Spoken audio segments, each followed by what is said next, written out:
हाला भन्ने तपाईँहरू आज त्यही प्रचण्डको पछि लाग्नुहुन्छ ल कहाँले पछि लागेको निर्वाचन तपाईँले के भन्नुभएको थियो अनि पछि पुराना उम्मेदवारलाई पुराना पार्टीको उम्मेदवारलाई हराउ भन्ने तपाईँ होइन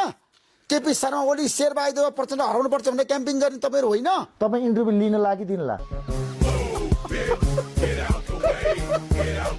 तपाईँको पार्टीका नेताहरू कहिले शेरबहादुर कहाँ जान्छन् अहिले त्यही केपी शर्मा ओली चाहियो तपाईँहरूलाई फेरि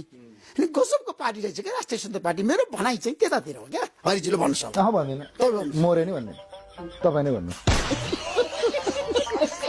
नक्कु जेलमा उम्मेदवारहरूलाई लिएर जानुभयो होइन रविजीसँग सबैको अन्तर्क्रिया भयो होइन भयो भयो कहाँ लैजानु पर्ने थियो बालकोट